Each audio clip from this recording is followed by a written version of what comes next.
Kishida's announcing what's essentially helicopter money to help households deal with inflation. Why isn't the public backing this?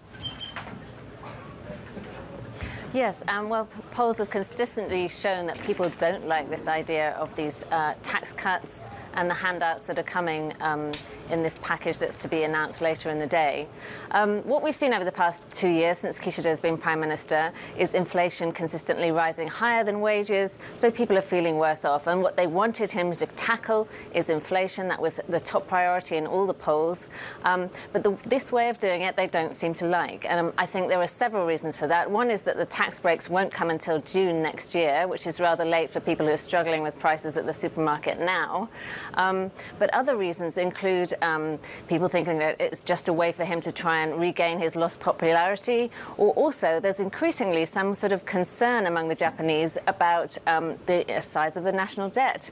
It's now 2.5 times the size of the economy, and people are growing increasingly concerned.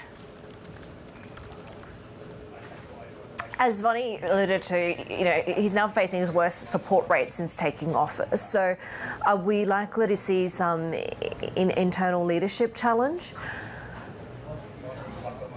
We're certainly seeing some sort of some conflict coming to the surface. We saw one of his rival factions in Parliament tell him that he wasn't showing enough leadership, which is a highly unusual move for someone within his own party. So there certainly could be some jostling for leadership. There's still almost a year until the next leadership election, which is in September, and it could be said that it's more advantageous for people even who don't like particularly Kishida within the party to keep him in place to deal with this difficult situation before they bring their own person in at a later date.